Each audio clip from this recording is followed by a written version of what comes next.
Hello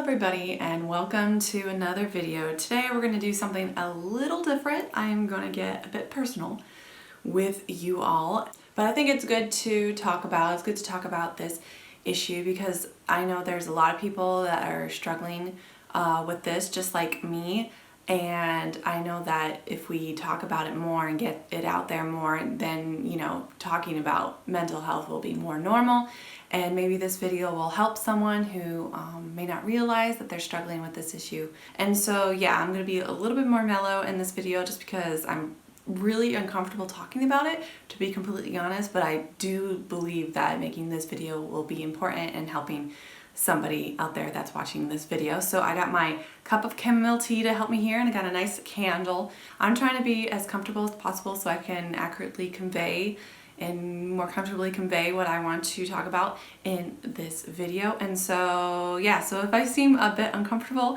and a little not the normal Kim that you're used to, then just understand that this is a bit hard for me to talk about, but I do believe that it is important to just get this message out there. And so yeah. So as you probably saw from the title of this video, I'm going to talk about my struggle with PTSD. And no, I was not in the military. When it comes to PTSD, a lot of people think first the military.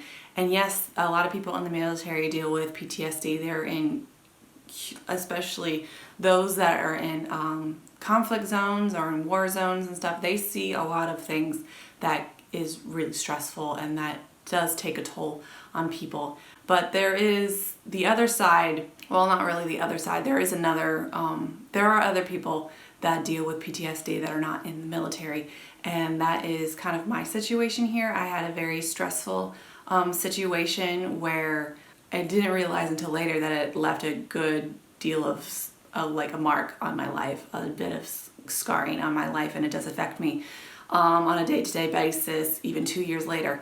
I'm going to talk about what happened to cause this anxiety within me, but I do want to give the opportunity for people to, if stories of other people dealing with stressful situations and stuff involving the police and stuff, if this stresses you out or triggers you, definitely skip forward to when I'm done with the story. I'll put a little time mark at the bottom. I don't want to cause any undue stress in your life, but if you are interested in the story and feel like it won't trigger you, definitely continue watching, but I'll definitely leave this opportunity for you to skip forward if you need to.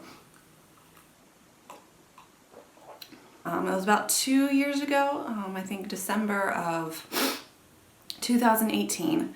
I was working home alone. I was working on my Etsy shop. I had a small handmade business that I was working on, and I was working alone in my office. My husband was working a traditional 9-to-5 job, so he wasn't home. And so home alone, and it was like 10 a.m. in the morning, and all of a sudden I start hearing popping noises, and what I realize is that those are gunshots, and I'm just like freak out. I'm like face down on the carpet at home, and I'm just waiting for the gunshots to be over, and it was over pretty quick. I don't think it only lasted like a minute or so, but my memories are kind of hazy from the event, obviously. I was about to call 911. I was about to grab my phone and call 911, but I peeked outside in the courtyard, and there were police officers everywhere in the courtyard of our particular apartment building, and I'm just like, okay, I don't need to call 911. The police are here. They're obviously involved with the shooting. So I'm completely freaked out. I don't know what's going on. So I call my husband and tell him, you need to come home. I am freaking out. Told him exactly what happened, what I heard, and he was able, thankfully, he had a very flexible job and very understanding boss, and so he was able to come home immediately. And so like a half an hour later, he was home and he was able to be with me. And to this day, we don't know exactly what happened. We didn't see anything in the news. We didn't have a chance to ask one of the police officers that were there. We were pretty shaken up, so there was no way we were going to go over there and ask. So yeah, there was nothing in the news, and our apartment complex did not inform us of what happened, which I felt was kind of weird because I'm just like, there's a lot of people in this building and they probably heard gunshots. And so, yeah, the silence was really, really concerning. And so, yeah, to this day, we don't know exactly what happened. You know, thankfully we weren't hurt, we weren't involved, so to speak, but we were there and we had no warning and didn't know what was going on. And so, yes, it's just kind of giving me goosebumps kind of thinking about that exactly and how I felt and how scared I felt because I didn't know what was going on. And like that time we were living in a, you know, what we thought a relatively safe apartment complex. And, you know, nowhere is safe, completely safe. And so it was just kind of scary because you didn't know that something like this could happen. But of course, anything like that can happen. So yeah, that's a bit of the story. And so if you skipped forward, you can start listening now at this point. But yeah, that certain event put a mark, definitely changed my life from then going onward. Ever since then, you know, like it's gotten better, but like any little unexpected noise would trigger me so badly. I was like, I feel like there was like a good couple months where like any little noise would trigger me, and I would just like think that like, oh my gosh, the police are here again, people are shooting each other again, type of thing. That's what immediately I would go back to where I was. I'll just be replaying that in my head and stuff. And it is 2 years later. It's gotten, like, the reactions have gotten better when I hear a trigger, but it's more like the really loud, unexpected noises that are the only thing that are triggering me at this point. And so that is good. It does get, at least in my experience, it does get better with time. And there's a couple of other things that I do to help me cope that I will talk about a little bit later. But yeah, I'm thankful that things have gotten better, but it's still affecting me from day to day, for sure. But I do want to talk about the struggle of not knowing. Because I didn't realize I had PTSD for like the longest time. I think it was about a year until my doctor like might have mentioned, because I was talking about like how stressed I was and how things can trigger me and I go into a panic attack about certain things. And then my doctor was like, you know, you could have PTSD. And I'm just like, what's that? And I was like, I knew what it was, but I like only associated it with people in the military. And so I was just like, oh, I can't have PTSD, I'm not in the military. But like after some research and realizing like anybody can get PTSD, it's like there has to be a stressful catalyst stressful event that causes you to if you get triggered, causes you to relive something over and over again in your mind. And so I am very thankful to my doctor for like saying something like that, because I didn't realize, I literally thought I was going crazy for like a year. I didn't know that these triggers were like connecting to the situation that happened 2 years ago, and I just didn't know. I literally thought I was going crazy, and I was going through a lot of mental issues at that time. And so there was just a lot of things going on, and just being able, like the joy of being able to finally identify and finally know, like if you've been in a situation like this, you finally know what has been going on. It's like a burden off of your life. It's like now you know what it is, and now you can do something about it. You know, if you have had a stressful event in your life and it's just like all of a sudden like certain things causes you to have panic attacks and stuff and triggers and stuff, you might want to talk to a medical professional about you possibly having PTSD, because that might be the answer that you're looking for sure. But I am not a medical doctor. I'm not a health professional, so you would have to take that up with your doctor. But I just want to talk about telling you about my experience and how PTSD was the answer for me. And so now that I knew what it was, I was like, okay, I need to figure out how I can deal with this, how I can cope. And my doctor, she told me that, you know, things will get better. You'll be able to control it. You'll be able to figure out your triggers. And even if you were triggered, you might be able to control, you know, the reaction that you have. And so it's just all about, you know, it's mind games, you know, just making your mind believe that you are safe. And because your mind thinks it's in danger because it's having that stimuli reminding you of that horrible event. And so it's just tricking your mind into, you know, letting your mind and your body know that you are safe, you are not in that situation and everything. And so I just want to talk about a little bit about what I do to help me cope with this. And like I said, I still deal with this even 2 years later, but it's definitely more of the bigger noises that trigger me. And so like a couple of things that could trigger me is like loud car noises, so like a car backfiring, or loud motorcycle, fireworks. That is a very big trigger, which is rather unfortunate because I used to love fireworks. But now I can't really enjoy them anymore because it's too much of a trigger. But yeah, those are like the usual triggers. Like anything loud and unexpected can set me off into a reaction. Even if my husband drops a dish on the floor. There was a situation where he accidentally dropped a dish on the floor, and it immediately sent me off into a panic attack, and he felt so bad. Oh.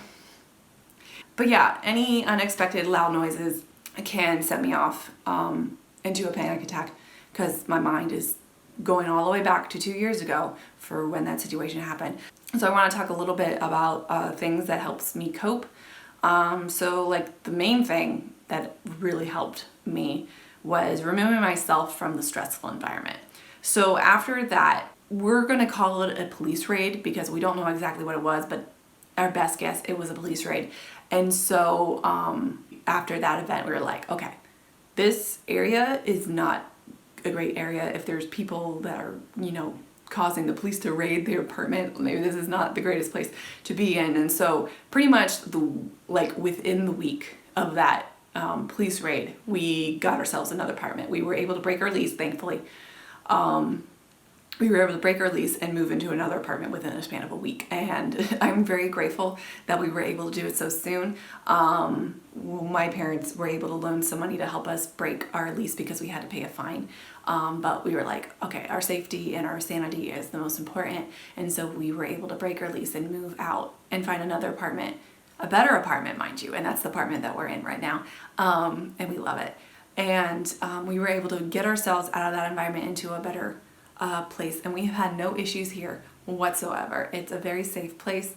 Cars do get broken into, but we have police patrols and stuff here, and so yeah, I feel very safe here, and it's very quiet and stuff. So if you're able to remove yourself from the stressful environment that is producing you or producing the triggers or reminding you of the stimuli that caused your PTSD. And so that was like the biggest thing for me. And I know a lot of people might not be in that situation where you're able to completely remove yourself. And I totally sympathize with that. I do have a bit of a privilege. I was definitely privileged to be able to remove myself so quickly out of the area. But there are some other things that you can do if you can't remove yourself from the area immediately, but it's definitely something you should consider if you're able to, maybe in the future, something to like save up for if you don't have the money, or just plan for if you just don't have the logistics for it yet. So definitely look into that. But like there are other things that I've done that have helped me cope, definitely, because I still get loud noises here. So the other thing I've done was making sure I prepare myself for possible triggers. You can't totally remove yourself from having a triggering event, because loud noises, at least for me, loud noises can happen. And I don't know what your situation is, but anything that triggers you will happen, even if you're in a safe place and not in the same place where the trigger happened. And so just knowing that I will be triggered and that I can prepare in a way for it is one way to prepare myself. And so we do have a neighbor that has a rather loud motorcycle that does trigger me on an occasion. But now that I know he's there, and I noticed that he mainly rides his motorcycle on the weekends if the weather is good. And so I do, like on the weekends, I do prepare myself.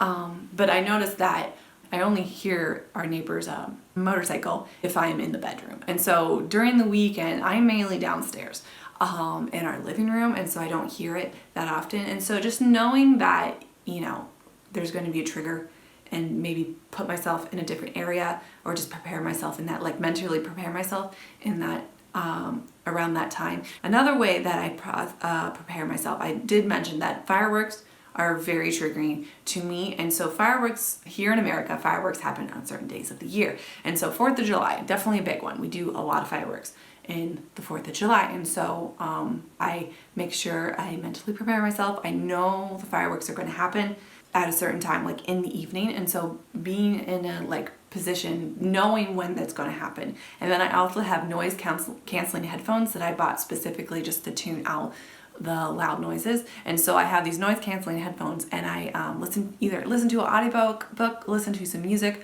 when the triggers are happening. So when the fireworks are happening, I have my headphones on, and so I'm distracting myself. Like I know they're happening, but I'm distracting myself and I'm not hearing them. And so just having like, if loud noises is a trigger for you, definitely invest in some noise canceling headphones, because they have been legit saving my butt on many occasions. Being able to know, so let me summarize, being able to know and expect and plan out, your response to certain triggers, or when triggers are happening, that has literally saved me. So if you know loud noises are going to happen, prepare yourself to deal with it. Another thing that is really, really important to have in your life to help you cope is a supportive person. Have a person that is understanding and knowledgeable and informed of what you go through and how you react when it comes to triggers. And so that person in my life is obviously my husband. My husband has been so sweet, so loving. I am so lucky to have him in my life. If he hears something that could possibly be a trigger, or if he causes something that could be a trigger, like a dish falling on the floor, he always comes and checks on me just to make sure I'm doing all right. And maybe he like suggests me listening to some music with my headphones or stuff. Like he's really kind, and he knows what I need to do in order to calm myself down and to avoid the triggers. And so, he's super aware about that aspect. And so, if fireworks starts shooting off, he comes over and says, "Are you doing okay?" And I'm like, "I think I'm doing okay. Thank you for checking in." And so having that type of person in your life is super important. Just talking with somebody, like one or two people that you can talk to when you're having the triggers, or someone that can check on you, maybe, check on you on 4th of July. If you live alone, just make sure that you're doing okay. Just having that person in your life, whether it's a significant other, a roommate, a friend, a family member, just having that person in your life is super important, because, we're all in this together. Everybody has their own mental issues. Your friend or your significant other may not fully understand what you're going through with the PTSD, but they can be there for you. And so I feel like when it comes to mental health, you need to have somebody else in your life. And so making steps in that direction, maybe talking with somebody that may not realize that you're dealing with this, someone close that you can rely on in times when you need them. So yeah, those are the 3 things that help me cope. So definitely taking myself out of the environment that caused the stimuli, that was probably the biggest, and then preparing myself for possible triggers and having a plan to deal with them, to avoid them, whatever. And then, having an understanding person to be there for you, to be supportive, to help you through this. And so that's definitely what has helped me a whole lot. But yeah, I don't know if this video has been coherent or rambling. I am so nervous right now. My stomach hurts a lot. To be completely honest, I'm like so unsure. Like I'm so sure what I'm talking about in my other videos, but like this one, I was like, I don't know exactly what I'm talking about here, but I hope this has been somewhat informative and maybe helped some of you who may not realize that you're dealing with PTSD, but this, kind of sounds like what you're dealing with and everything and stuff. And so, yeah, I really just hope that this video would be helpful to you. And if you watch this video and you know somebody who went through the same thing as I did, definitely send them this video. I would love for my message, my story to spread out to people that need it. That's kind of the whole point of this video. And so, so yeah, I hope this video has been helpful. If you are one of those people that have PTSD, have something that, had a stimulus in your life that causes you to be triggered by certain things, definitely comment down below. We're all here together. Just comment down below and talk it out.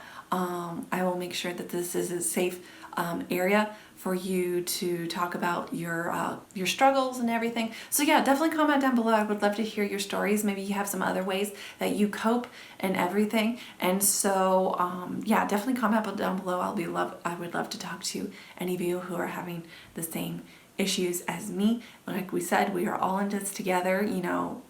Our bodies are trying to protect us when they're being triggered by these certain stimuli, because they know that stimuli is bad.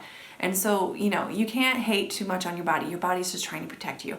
But in this day and age, it can be a bit of an overwhelming factor. And so just letting your body know that you are okay, that you don't need to be afraid anymore, and that you are safe and everything. So yeah, anyway, this video has definitely been a bit of a rough one for me. So thank you for being so understanding, and thank you for listening and being there for me.